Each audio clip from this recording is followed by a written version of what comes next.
Adik, saya bukan berasal dari keluarga kaya raya. Saya tidak mengada-ngada dengan cerita ini. Ibu saya waktu memberangkatkan saya ke Kairo, mungkin ibu saya menyimak video ini ya. Saya waktu berangkat ke Kairo, adik-adik, ibu saya itu nggak punya biaya memberangkatkan dengan cara menjual barang berharga miliknya yang sampai sekarang saya nggak tahu barang itu apa. Karena waktu itu saya harus berangkat dengan uang minimal 13 juta. 11 juta untuk ongkos, bekal kira-kira 1 juta. Sampai di sana pun harus ada bekal buat beli kasur, buat beli ini dan lain-lain. Ibu saya menjual barang berharga miliknya buat saya pergi ke luar negeri, pengen belajar, meraih cita-cita pengen jadi penulis seperti Profesor Quraisy Shihab. Tahu Profesor Quraisy Shihab ya? Ahli tafsir, punya tafsir Misbah 15 jilid itu. Ibu saya mengabulkan permintaan saya diberangkatkan ke Kairo. Adik-adik semuanya, saya kalau seandainya berasal dari keluarga kaya raya, bapak saya anggota dewan, ibu saya seorang pejabat, saya punya mobil mewah, rumah saya mewah, saya punya istana, saya nggak mungkin ada di sini sekarang, nggak mungkin ngarang buku, saya nggak mungkin belajar serius.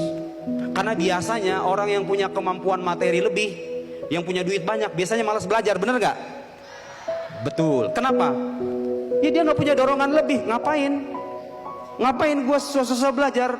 Orang tua sudah punya duit, ibu udah punya duit, udah punya jabatan, gak usah mikir-mikir lagi. Tapi lihat, kalau sekarang ada di antara adik-adik yang hidupnya terbatas, orang tuanya merasa sebagai orang tua yang kurang mampu, jangan cemas, jangan putus asa. Saya berasal dari keluarga begitu.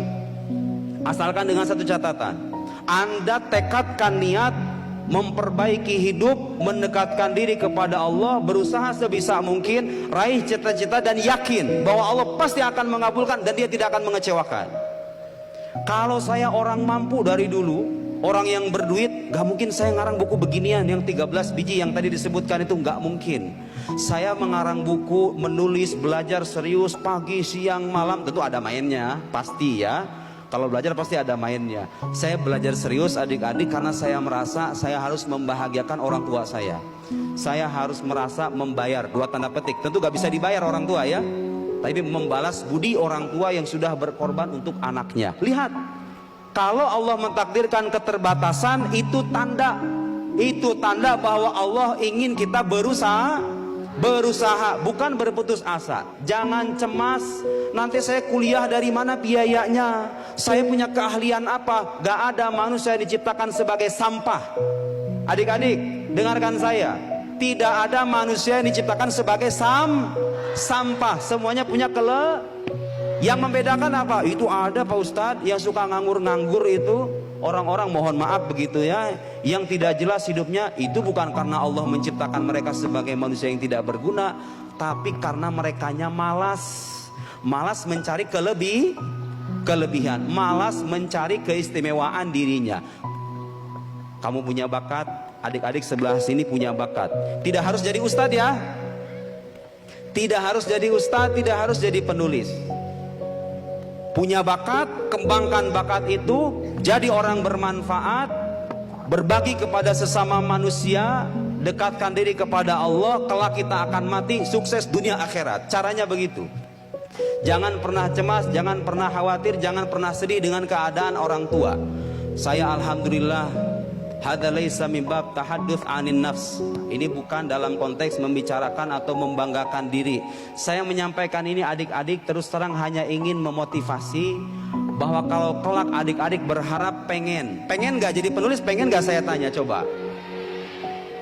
Kalau seandainya ada yang mau, tentu gak semuanya. Gak seru dunia ini kalau semua jadi penulis, ya enggak? Kalau semua jadi ustadz gimana ceritanya? Siapa yang diceramahin?